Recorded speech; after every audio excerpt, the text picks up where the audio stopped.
Hi guys! Today, meron tayong bagong i-review.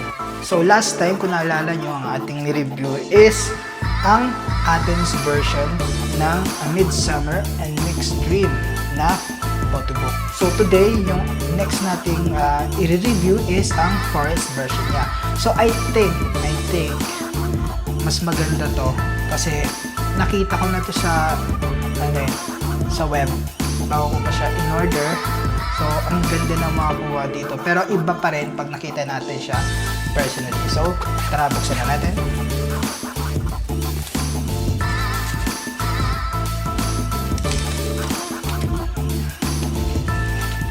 So katulad ng nauna, same sila ng design, same sila ng style, no? Yung kanyang mga fonts ay shiny. Ayan. Ang ganda ng dating. Same sa likod, ganun din. Yeah. Very premium, sabi ko nga eh. Napaka-premium ng dating niya. Napakaganda, very good yung pagkagawa nila dito sa photobook na to. That is the third single album by NMIXX. So, wala nang paligoy dito pa. Review na natin. Open na natin. Okay, nice. Okay. So, asahan natin ay pagka-greenish ang mga makikita natin dito. Siyempre, forest, diba? Yung last time makita natin is cake. So, dito makikita natin nature naman siya. Same, Party O'Clock ang kanilang track and roller coaster. Yan, dalawang yan. Together with the instrumental. Bali, 4 na tracks yung makikita natin dito. So, let's see. Wow, ang ganda. So, unang bungad pa lang makikita nyo, napaka-dreamy. Dreamy, like yung kanyang style dito. Kumbaga, yung ambience niya, kung sa editing ba, sa yung ambience niya is, so, mas naging soft yung dating nung mga skin nila dito, which is pwede naman gawing sharp, pero ginawa nilang soft, so maging dreamy like talaga siya, no? Parang Encantadia lang ika nga. So same, meron din siya ditong transparent page, no? Ito yung Party O'Clock. So this is the lyrics ng Party O'Clock. Ang ganda ng hindi naman siya intended na basahin siya, pero yung style niya, ang ganda niya. Ang ganda dating. So may marble dito sa salamin, marble, and then salamin. Mirror. Next page. Okay, this is a group photo. Tama ba? Baka may nalaktawan ako. Wala naman. So, wow. Maganda. So, nakafocus sila yung tatlo sa salamin. Ay, 4 pala. 1, 2, 3, 4. And then yung dalawa, nagchichikahan. So, ang ganda. Kita yung balat nyo. Yung light na ginamit nila dito. Nakatutok dito sa side nila. So, parang nagmukha siyang pasikat na yung araw o may yung araw is somewhere nandoon sa part na yun. Ang ganda ng style. Feel mo nandiyan ka talaga. Feel mo totoo talaga siya. Wow, it's Jiwoo. So, si Jiwoo is a bias wrecker. Kasi ang bias ko talaga dito, si Suliun. But, ewan ko ba. Kasi, maganda yung datingan nito ni Jiwoo. Ang ganda ng personality niya and the voice. Napakaganda. Lalo na pag nagra-rap na siya, sobrang angas ng dating niya. So, ito ang ganda. Nilagyan nila ng dito. Ito yung maganda. Hindi natatakpan yung mukha nila ng sayang maganda kung tatakpan ng baboy yung mukha nila. Sayang, diba? So, tama lang yan na lang siya. Naging lang siya, highlight lang siya. Ang ganda nito. Ang ganda ng style. Ay pagka-fairy. It's Kyujin na makne. Ang ganda niya. Ito, makikita nyo. Ito yung mga stickers na inclusion dito sa photobook na to. Mamaya, hindi ko alam kung nandito o tinanggal ko na. Let's see. Oh, I see. Diba? Ang ganda ng full page niya. Ang ganda pag full page siya dito. Kulot si Sulin dito.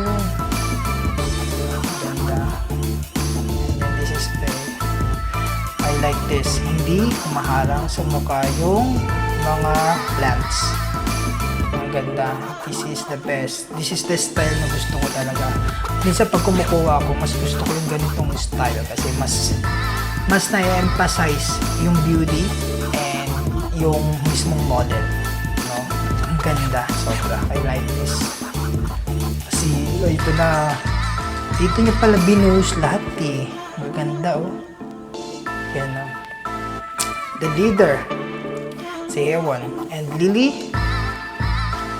Isa rin sa mga main vocalist nila. Ito, okay lang to na nag-highlight sa mukha niya. At least, visible pa rin yung face niya. Hindi yung matatanggal. Maganda. Ayos. Thumbs up sa photographer nito. Sa production crew. Galing. It's Jiwoo. Meron din siya. So, may nakita na tayo. Unang-una, si Kyujin, next si Jiwoo meron. Yan ang gusto ko. Meron din silang tig-iisang ganito. Mahaba pa yung buhok dito ni Bae. Maganda talaga pag mahaba buhok niya. Yung, mga bubble. Nakikita niyo ba sa camera? Ayan. Yung mga bubble. Ang ganda. Colorful. Sobrang nature friendly ang dating. Nice. Good. May bubble but visible ang subject nila. This is good. Gusto ko to. And this one din sa Kyujin. Ganda. Visible. And the leader. Nice. Ang ganda. Lahat sila merong version nito. That's very good, no? Ang ganda no na lahat sila may version. And the same, meron din ito. At least, siyempre, sayang naman kung yung isa meron ng ganitong style, yung isa wala. Sayang naman. Bagay naman sa kanilang lahat eh. So, yun, may bias. Yan, ang ganda na dito. Grabe, napaka-fairy niya talaga. Fairy style. And then, this is the whole then. So yun, ganda, dreamlike. Mas bet ko to, mas gusto ko yung style dito kumpara dun sa ating version. I don't know, pero ang nagagandaan ako sa style dito, siguro nagagandaan ako sa niya, sa pag-layout, no? Sa photo, sa pagkuha dun, goods naman siya. Pero mas gusto ko yung layout ng dito, style dito. Pero tinignan natin kasi mahaba-haba pa to. Hindi ko alam kung ano yung nasa loob. Pero so far, so good. Ganda siya. Ang ganda niya tingnan. Nice. Meron na rin si Lily. Nice. Yun na. Nagkaroon na sila ng space. Ang ganda nito. Ang ganda ng style niya. Framing niya. Ganda ng side view ni Bae. Nice. Kita mo, nag-glow yung kanyang damit. No? Yung ambience niya. Napaka-soft niya. Bagay sa concept niya. Wow, I like this full face. Okay. Wait, nagsama yung dalawang bias ko. Si bias maker at ang bias ko. Okay, that's good. Ang ganda sila tingnan na nasa iisang pages sila. Iisang frame. Next, si Bae. Ang ganda ni Bae, oh. Ang ganda ng magandang buhok. Mahaba yung buhok niya. Yung lips na naman niya dito. Ang magandang lips talaga si Bae. So, lagi pag kino-close up. And this is Lily Fairy. And then, the whole. Nice. Ganda. So, dito, magkahiwalay na shoot to. For sure. Because yung background dito is blurry. Yung background niya hindi. Pero kung isang tingnan mo, kala mo nakaupo lang siya dito. Tapos siya is nandoon lang, no? Pero it's a different shot. Ang ganda ng pagkaka-layout. Ang ganda dito. Nice. Kaya lagyan nila ng border dito, which is the same with this one. Nice. Meron na rin square type si Kyujin, like kay Heaven kanina. And Haewon, siya na lang yata yung wala pa. Ayan na, meron na rin siya. Oh, si ano to? Si Jiwoo. Medyo nag-line lang yung naharangan yung mukha niya. Sayang, sayang, dapat kahit pa paano maiangat lang sana yung bubble. Sayang, natakpan yung mukha niya para tuloy siyang sa mga sa mga tribes. Meron siyang parang pain sa mata. Pero ang ganda. Yun lang, yung bubble lang talaga. Hindi pa sa mata. Okay. And a fairy Suryo.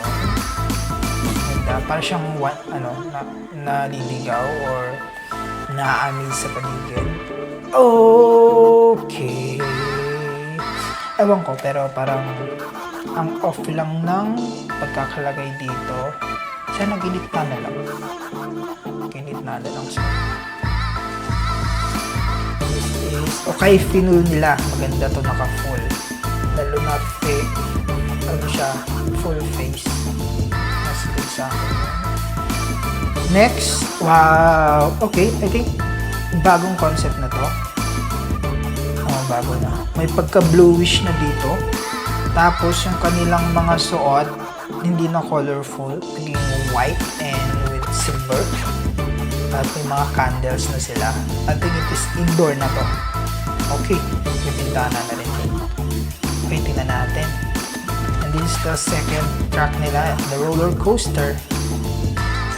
Okay. Oh, ang ganda. Ang ganda ng blending ng background nila. Nag-blend siya from green into blue. Blended siya. Hindi siya yung halatang pinutol. Kasi blended talaga yan. And then, they are talking. Isang nagkikwento. Sinong nagkikwento? I think si Kyujin. Tapos nakikinig sila. Kaya kinikwento niya. Wow! Ang ganda ni Jiwoo dito. Ang ganda na! I think this one is edit.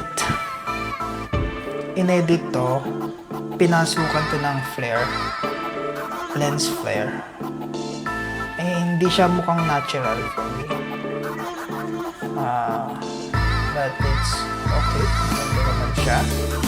Pero I think hindi siya original din dito. I think parang inad siya. Okay. This is my opinion lang. Based sa aking pagtingin, pero di ako sure kung talagang siya naturally nakuhanan. Anyway, ang ganda ni Jiwoo dito.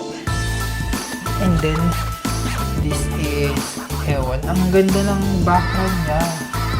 Ito yung agad na napansin ko. Ang ganda ng pag-blend niya. Kala mo falls siya. Kala mo waterfalls, pero hindi. Ano siya? Kurtina siya. Ganda. Ang ganda ng pagkaka-design. Salute sa mga designer ng mga rooms na to at ng mga background. Ang gagaling. Ang ganda to.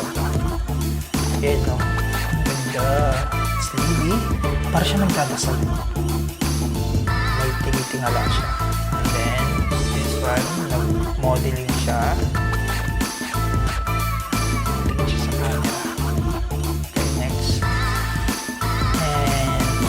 Ang ganda ng ng light dito. Pagpasok ng light. No? Yung pag-reflect ng light, bumagay siya. Ganda. Skin is soft. Nakita mo yung softness niya. Ba't may kabayo dito? This is Bae with the horse. Ano to? Dito. I think decoration lang siya. Bakit may kabayo? Hindi ko alam bakit. Parang hindi bagay kung may kabayo. Ang awkward lang ng dating may kabayo. Tikbalang ba to? Kasi yung tikbalang. Naniniwala rin ba sila sa tikbalang? Kasi dito sa Pinas maraming naniniwala eh. I'm not sure kung sa Korea meron din ba silang folklore stalk sa tikbalang. Okay, di ko alam. Anyway, maganda siya. Na-awkward lang ako dito sa may ulong ulo ng horse. Okay. Sayang putol. Maganda sana to. Total, same background sila. Ito yung ship. Andito yung ship. I think, isang background lang itong kinuha na nila. Sana, kinuha na sila ng sabay. And then, maganda yung dating na si Jiwoo is nasa likod ni Lily. Diba? Isang frame na siya, isang kuha. Naka-landscape. Bagay sana. Putol parang awkward lang naging putol siya. Tapos same background, mukha talaga siyang dinugtong. Pero sayang, sana kinuha na sila ng sabay. Ganda ng crystal ball. Ganda ng pag-blend ng buhok ni Lily dito. Ang ganda siya. Ang ganda ng dito sa background niya is same as color dito, no? Nag-aano siya, nagbe-blend siya. Ganda. Next, this is Jiwoo naman. Jiwoo si Bae. Ang ganda. This is the close-up version naman. Close-up version nilang dalawa. Okay. Wala akong masabi. Maganda. Ang off na naman. Parang ang off nito. Katulad nung isa. Ganun yung style nila. Pero for me, maganda kung naging full na lang to. Final na lang nila. Sayang yung face na. Sayang. And then this one, maganda to. Pero siguro ginawa nila to para hindi nakakaumay din. No? Dahil siguro, syempre, ibang taste yung mga tumitingin nito. Yung iba, baka puro full na lang nakikita ko. So, dilagyan nila ng parang pampano sa mata. Pampatag dito. Para iba naman yung nakikita nila. That's good. Ayan, ito maganda. Wala yung ulo ng horse. Sorry na. Pinagtitripan ko yung horse kanina. Kasi pangit naman talaga Parang awkward nang may horse yung ulo. Pero ito goods to. Putol siya. Tapos may ship siya kunyari. Buhay. And then, yun. Ganda ng dating. Ang ganda. Ayan, this one. Maganda. Ganda, focus.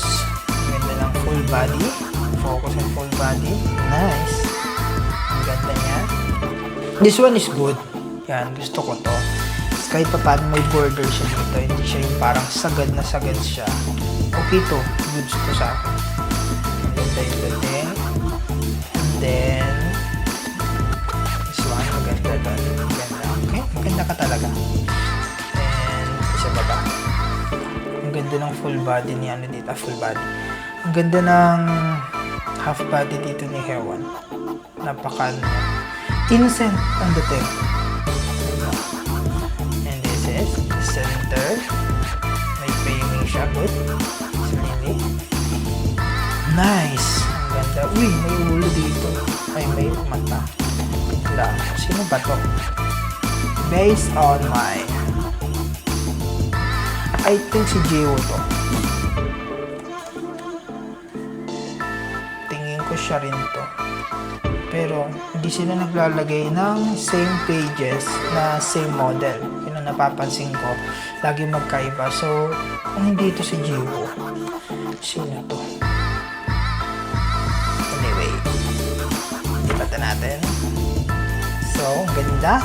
Ganda ng overhead na picture dito. Dito. See? Nice. Okay. And this is the full version ni full page ni Suleyo. Ang ganda. Meron din siya katulad ni Bae kanina. Nice. Okay. Sino naman to? Parang siya nga to. So, I don't know baka dito sa part na to, meron silang part na magkakasama sila sa isang page. Kasi ang lips nito, parang siya din. Parang siya din. And then, kanina, ang butterfly niya, yan din tinuro nyo dun sa isang page na may butterfly sa baba. So, I think siya rin to. Oh, nice ah. Ito yung gusto ko. May isang page sila na same din. And this is it. Ito yung kanina sinasabi ko na sticker nila. No? Tapos meron silang bookmark. Yan, para pag babalikan ka. And then, here we go. Ganda. Paka-innocent ng mukha niya dito. And then next. Ang ganda ni Kyugin dito. Ang pagka-pink niya dito. Wow! Hindi ko napansin to. Siya rin to. Ang ganda ng pag-blend. Nice. Ang ganda ng dito. Hindi ko siya napansin agad-agad. No? Kita ko na lang yung tinuro ko to. Nakita ko parang may face na dito. And then, nice. Goods. And dito sa isa, dito hindi naman halata yung kabayo na yung tinarp nila. Pero kanina kasi, na-highlight siya. So, unang tingin ko, napansin ko agad yung ulo ng horse. Pero dito, hindi ko masyado napansin yung ulo ng horse. So, yung napansin ko. And that's nice. And that is the end of this booklet. So, that's it. Yan na ang ating review sa forest version ng Midsummer and Mixed Trip. So, kita-kits tayo sa mga susunod pa nating mga review ng photobook. Sabay-sabay tayong ma-inspired at mga layout nito. Ang gaganda.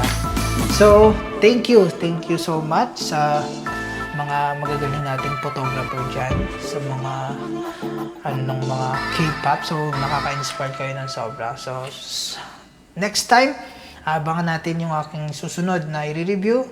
Until next time.